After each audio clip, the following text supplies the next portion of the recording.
Hello students, today we will do part 6 of the solid state. In this video we will talk about close pack structure. Close pack structure में you have to keep one thing in mind that constituent particles must be considered as identical hard spheres. And close packing it is a type of packing जहाँ पे maximum जो space है it should be occupied by the sphere और constituent particle with minimum vacant space. ज़्यादातर जो space है it should be occupied और बहुत कम स्पेस जो है वो खाली होना चाहिए. और सॉलिड के अंदर कॉन्स्टिट्यूएंट पार्टिकल्स जो हैं they are closely packed leaving the minimum vacant space.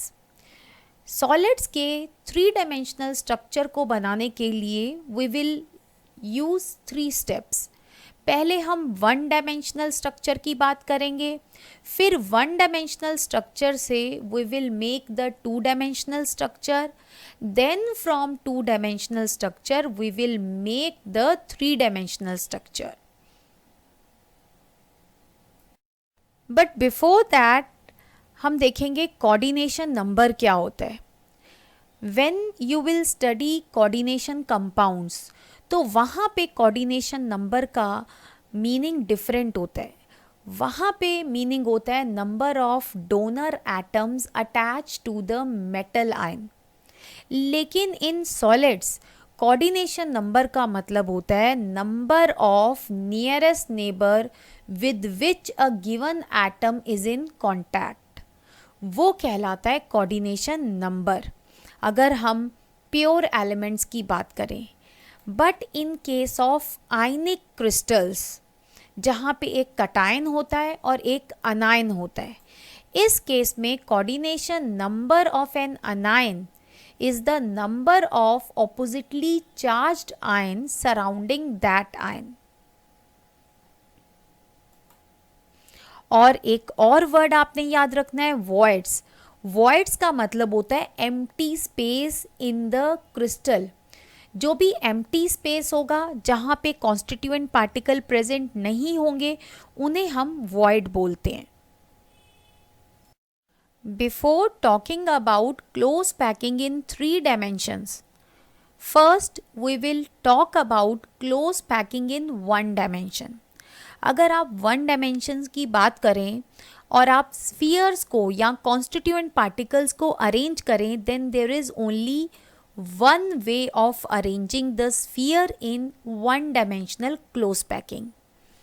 तो अगर आप इसे ध्यान से देखें then in 1 dimensional close pack arrangement coordination number is 2 क्योंकि हर एक जो स्फीयर है it is in touch with 2 other neighbouring atoms और इसलिए 1 डायमेंशन में कोऑर्डिनेशन नंबर होगा 2. Now we will talk about close packing in 2 dimensions. तो इसमें 2 पॉसिबिलिटीज़ होती हैं. पहली पॉसिबिलिटी ये होगी कि we should place the sphere of second row exactly above that of first row. जब हम फर्स्ट रो के ऊपर सेकेंड रो को प्लेस करें तो सेकेंड रो के जो स्फीयर्स हैं they should be just above that of first one and third row के जो स्फीयर्स हों वो सेकेंड के ऊपर हों एंड सो ऑन. तो इस तरह से जो हमारी अरेंजमेंट आती है it is a type of arrangement. And this type of packing is called square close packing in 2 dimensions. और यहाँ पे अगर आप किसी एक पर्टिकुलर स्फीयर को नोटिस करें तो आप देखेंगे कि ये जो स्फीयर है it is in contact with 4 other neighbouring spheres. तो यहाँ पे कोऑर्डिनेशन नंबर होता है 4. और सेकेंड पॉसिबिलिटी ये है कि जब हम सेकेंड रो को प्लेस करेंगे we should place the second row in the depression of the first row. और इस तरह से जो हमारे पास अरेंजमेंट आएगी it is AB type arrangement and the packing is known as two dimensional hexagonal close packing. और यहाँ पे अगर आप किसी एक स्फीयर को देखें तो उसके नेबरिंग एटम्स जो उसको टच कर रहे हैं दे आर 6 इन नंबर, तो कोऑर्डिनेशन नंबर होगा 6। और अगर आप ये दोनों ही पैकिंग को कंपेयर करते हैं, स्क्वायर क्लोज पैकिंग को और हेक्सागोनल क्लोज पैकिंग को कंपेयर करेंगे, यू विल फाइंड कि हेक्सागोनल क्लोज पैकिंग जो है it is more efficient then square close packing. Efficient का मतलब ये है कि इसमें कम स्पेस खाली है as compare to square close packing. और अगर आप हेक्सागोनल क्लोज पैकिंग के वॉइड्स को नोटिस करें तो आप देखेंगे they are triangular in shape.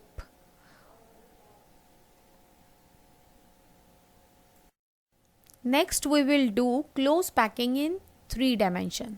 जब हम 3 डायमेंशनल स्ट्रक्चर बनाएंगे तो हम जो 2 डायमेंशनल स्ट्रक्चर्स हैं उन्हीं का यूज़ करेंगे, क्योंकि हमारे पास अभी तक 2 तरह के 2 डायमेंशनल स्ट्रक्चर आए। One is square close packing in 2 dimension and other is hexagonal close packing in 2 dimensions.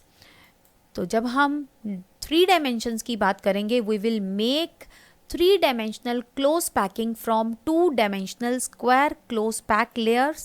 तो एक बार हम square close pack layers का इस्तेमाल करेंगे एंड हमारे पास सेकंड तरीका हो सकता है 3-dimension स्ट्रक्चर बनाने का कि we will use 2-dimensional hexagonal close pack layers for formation of 3-dimensional close packing structures।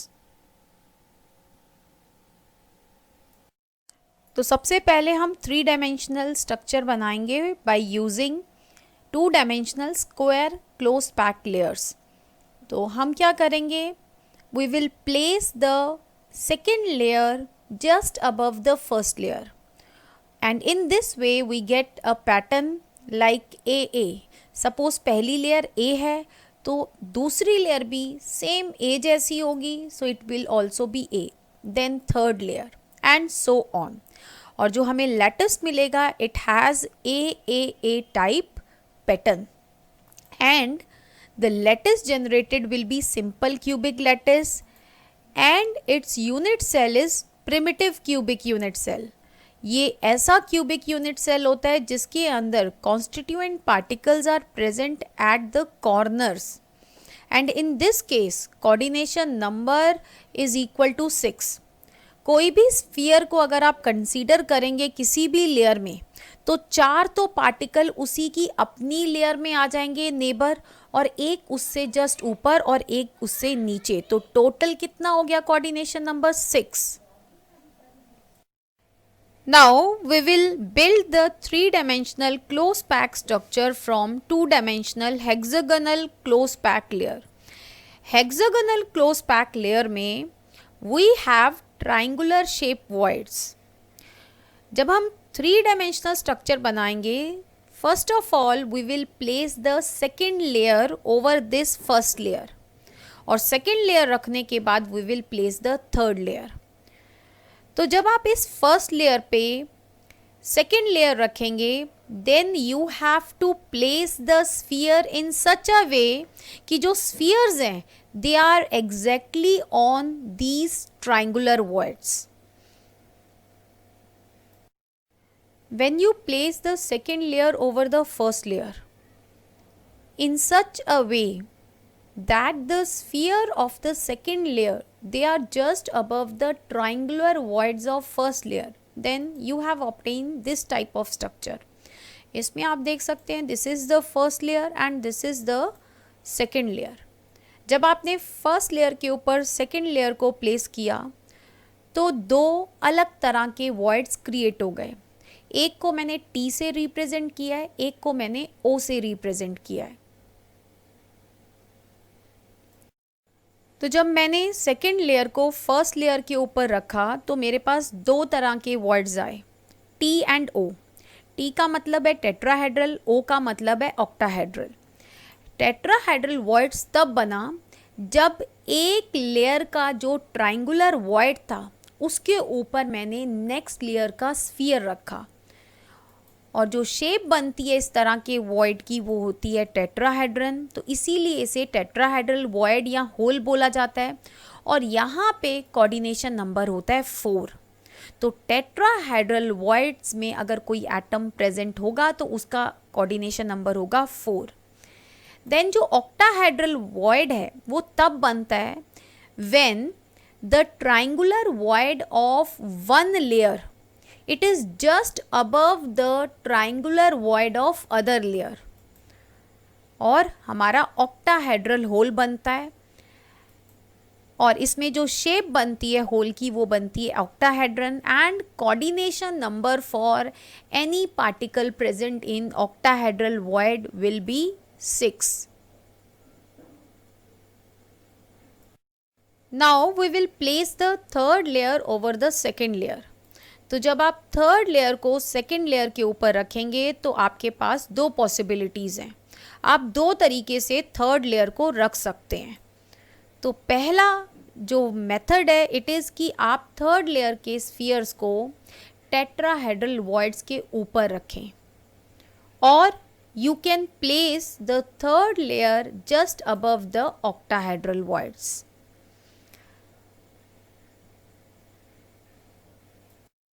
मैंने आपको बताया कि थर्ड लेयर को प्लेस करते टाइम या तो हम थर्ड लेयर के स्फीयर्स को टेट्राहेड्रल वॉइड्स के ऊपर रख सकते हैं या फिर हम इसे ऑक्टाहेड्रल वॉइड्स के ऊपर रख सकते हैं। तो अगर हम थर्ड लेयर को टेट्राहेड्रल वॉइड्स के जस्ट ऊपर रखते हैं तो आप देखेंगे कि ये जो थर्ड लेयर है it is just like that of first layer. तो मान लीजिए दिस इज लेयर ए, ये फर्स्ट लेयर है, इसको ए बोल देते हैं। दिस इज डिफरेंट फ्रॉम ए तो इसे बी बोल दिया। This is the second layer, and this third layer it is just like first layer, that is a.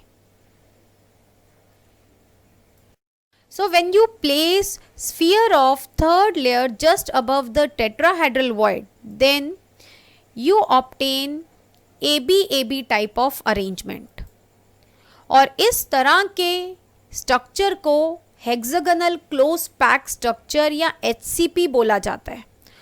And this type of arrangement is found in many metals like magnesium, zinc, molybdenum and beryllium. अगर आप HCP structure की बात करें तो इसमें coordination number होता है 12 इसलिए होता है बिकॉज अगर आप किसी भी एक एटम की बात करें तो 6 नेबर्स तो उसकी अपनी ही लेयर में प्रेजेंट होते हैं उसके आसपास, and 3 neighbours are in the above layer and 3 neighbours are in the layer below. तो टोटल कितने हो गए 12। तो इसलिए कोऑर्डिनेशन नंबर होता है 12। Now we will place the sphere of third layer over the octahedral voids. तो अब हम octahedral voids को कवर करते हैं। तो जब आप थर्ड लेयर को octahedral voids के ऊपर रखते हैं, you can see कि ये जो थर्ड लेयर है it is not like the first और second layer। तो अगर इसे हम कहें this is A, ये फर्स्ट लेयर है, then this is the second layer, and ये जो थर्ड लेयर हमने प्लेस की है it is different from the two, तो इसे सी बोल देंगे।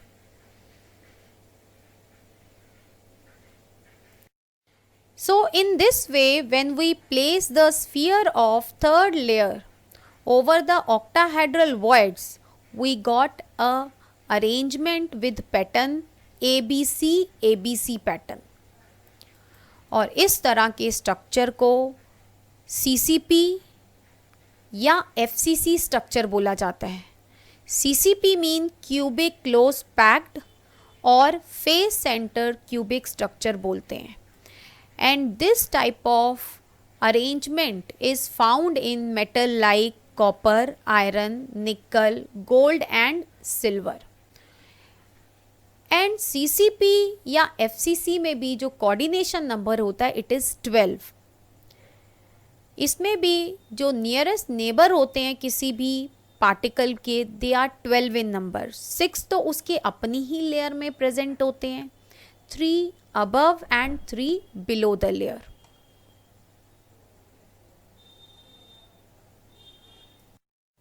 तो ये जो दोनों ही तरह के 3 डायमेंशनल क्लोज पैक स्ट्रक्चर हैं, चाहे HCPO या FCC या CCPO, they both are highly efficient and in both the structure 74% space in the crystal is filled और दोनों का ही कोऑर्डिनेशन नंबर होता है 12। तो हमने ये देखा कि जो सिंपल क्यूबिक क्रिस्टल होता है उसमें कोऑर्डिनेशन नंबर होता है 6, HCP या FCC में कोऑर्डिनेशन नंबर होता है 12। इसी तरह से जो BCC होता है उसमें कोऑर्डिनेशन नंबर होता है 8। लेट अस सपोज मैं आपको कुछ स्फीयर्स दे देती हूँ, मैं आपको कुछ बॉल्स दे देती हूँ और मैं आपको कहती हूँ कि आपको इन बॉल्स को या तो CCP mean FCC close pack structure में अरेंज करना है और you can also arrange them in HCP। Arrange करने के बाद आप मुझे बताइए कि इसमें कितने टेट्राहेड्रल वॉइड्स बने और कितने ऑक्टाहेड्रल वॉइड्स बने। तो आप कहेंगे कि ये जो कैलकुलेट करना बड़ा डिफ़िकल्ट है, मुझे पहले तो बनाना पड़ेगा स्ट्रक्चर, उसके बाद काउंट करना पड़ेगा। तो एक बहुत ही सिंपल मेथड है। सपोज मैं आपको स्फीयर्स देती हूँ n, जो कि आपने अरेंज करने थे क्लोज पैक स्ट्रक्चर में। So let number of close packed pair be n. Then number of octahedral voids generated will also be equal to n. And number of tetrahedral voids is equal to 2n. It means अगर मैंने आपको 100 balls दी हैं तो उन 100 balls को अगर आप CCP या HCP में अरेंज करें तो आपके पास 100 ही ऑक्टाहेड्रल वॉइड्स बनेगी एंड 200 टेट्राहेड्रल वॉइड्स बनेंगी। इस फॉर्मूले को हम न्यूमेरिकल सॉल्व करने में यूज करेंगे।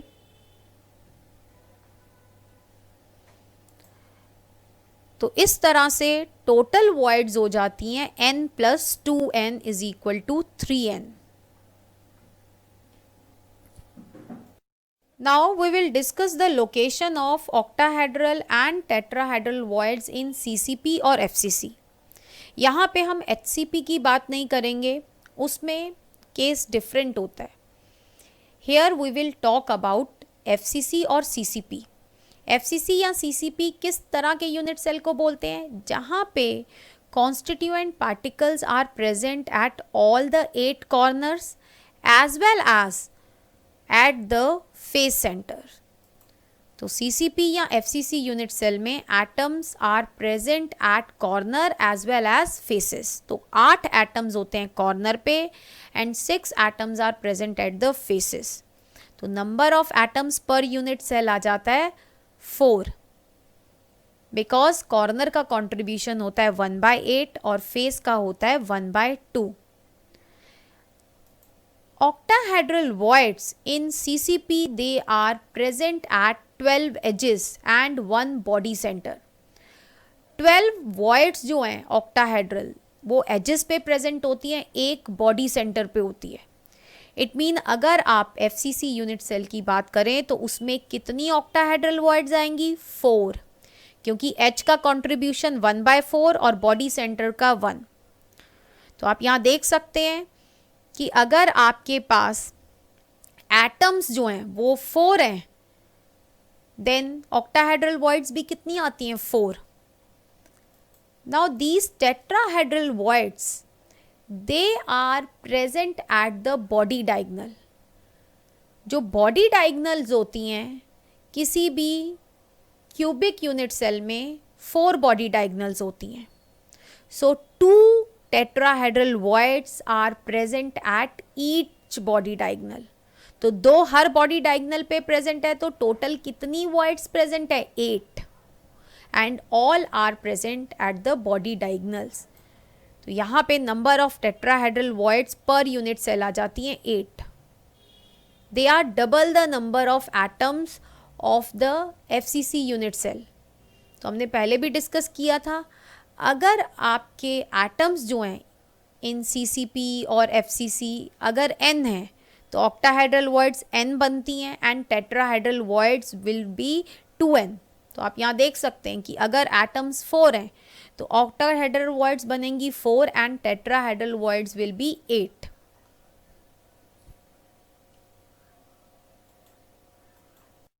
Now we will talk about coordination number in case of ionic crystals. तो मैंने पहले भी आपको बताया था कि अगर आप प्योर एलिमेंट्स की बात करते हैं जहाँ पे सारे एटम एक जैसे होते हैं, वहाँ पे coordination number is equal to number of nearest neighbour of an atom.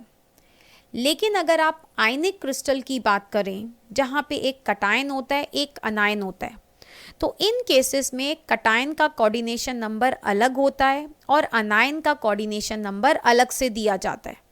Cation का कोऑर्डिनेशन नंबर देखने के लिए ये देखा जाता है कि कटायन के आसपास कितने ऑपोजिटली चार्ज आयन प्रेजेंट है, मीन कटायन के आसपास कितने अनायन है.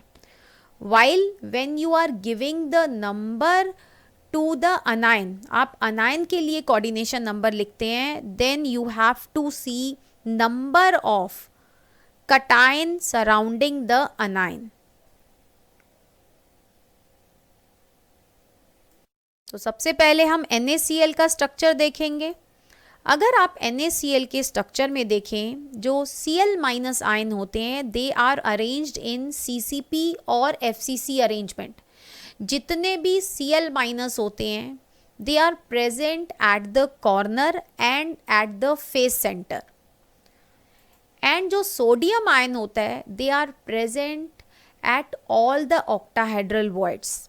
तो यहाँ पे आप देख सकते हैं कि सोडियम एटम एजेस पे प्रेजेंट है और एक सोडियम एटम कहाँ प्रेजेंट है, बॉडी के सेंटर में. क्योंकि मैंने आपको कहा था कि FCC में ऑक्टाहेड्रल वॉइड्स जो होती हैं they are present at all the 12 edges and 1 at the body centre. तो अब आप इसे ध्यान से देखेंगे, यू विल फाइंड कि coordination number of Na+ is equal to 6. क्योंकि यहाँ पे Na+ को मैंने ग्रीन कलर से रिप्रेजेंट किया है. जो ग्रीन कलर के स्फीयर्स हैं दे आर रिप्रेजेंटिंग Na+. तो इसके आसपास आप देख लीजिए कितने Cl- हैं जिनको मैंने पिंक कलर से रिप्रेजेंट किया है. तो आप देख सकते हैं एक Na+ के आसपास 6 Cl- हैं. And in the similar way coordination number of Cl- will also B 6. तो Cl- का कोऑर्डिनेशन नंबर देखने के लिए हमें ये देखना पड़ेगा कि Cl- के आसपास कितने Na+ हैं.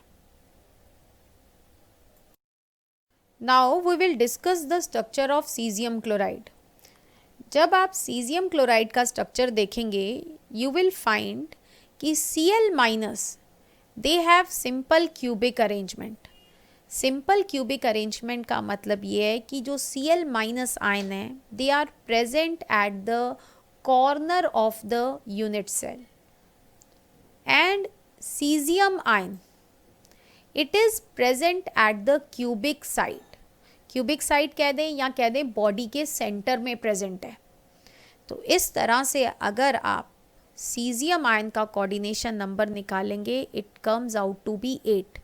क्योंकि जो सीजियम आयन है it is surrounded by 8 Cl- ion in a cube and the coordination number of Cl- is also come out to be 8.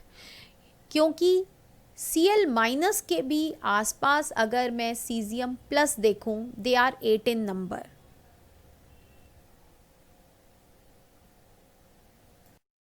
अब हम डिस्कस करेंगे zinc sulphide structure. Zinc sulphide दो फॉर्म में exist करता है. एक form है जिंक ब्लेंड जिसे हम डिस्कस करेंगे. जिंक ब्लेंड में S2- ion they have CCP और FCC अरेंजमेंट.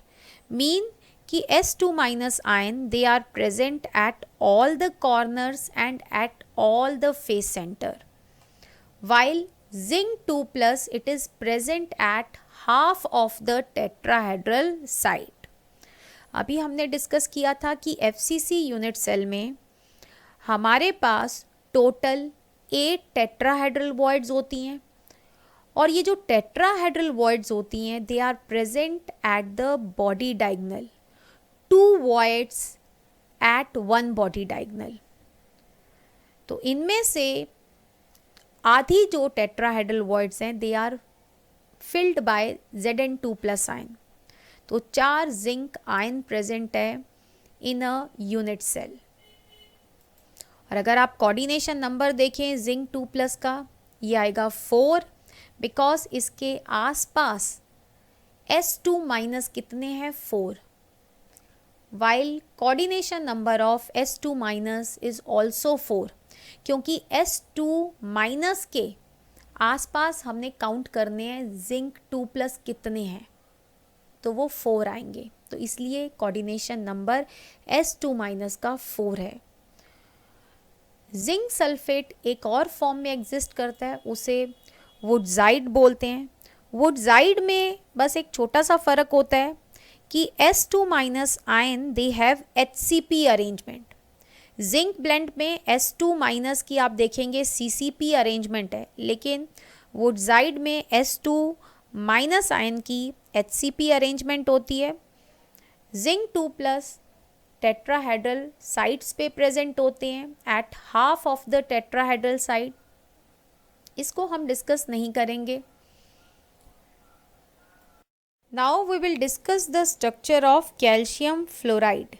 इसे फ्लोराइड स्ट्रक्चर भी बोलते हैं. इसमें जो कैल्शियम आयन होता है इट हैज़ CCP और FCC arrangement. It means calcium 2+ ion is present at all the corners of the unit cell as well as at all the face center, while जो F- होता है it is present at all the tetrahedral sites. अभी हमने discuss किया था कि FCC में tetrahedral voids are present at the body diagonal, और हर एक बॉडी डायगोनल पे 2 टेट्राहेड्रल वॉइड्स होती हैं. तो इस तरह से जो टोटल 4 बॉडी डायगोनल्स हैं उनमें कितनी वॉइड्स होंगी, 8. तो 8 F- ions are present at these tetrahedral sites. So coordination number of calcium 2+ ion हो जाएगा 8, while that of F- is 4. यहाँ पे एक बहुत इम्पॉर्टेंट चीज़ ध्यान रखिए कि जो भी आयन वॉइड में प्रेजेंट हो, आप इस बात का ध्यान रखें कि अगर वो टेट्राहेड्रल वॉइड में प्रेजेंट है, जैसे कि इस केस में F-, तो कोऑर्डिनेशन नंबर F- का क्या है, 4. अगर कोई आयन ऑक्टाहेड्रल वॉइड में प्रेजेंट हो तो उसका कोऑर्डिनेशन नंबर होगा 6. बट इस केस में F- टेट्राहेड्रल वॉइड में प्रेजेंट है तो इसका कोऑर्डिनेशन नंबर है 4. सो आई होप आपको आज का वीडियो अच्छा लगा होगा. प्लीज़ अगर आपको वीडियो अच्छा लगा तो चैनल को सब्सक्राइब कीजिए. थैंक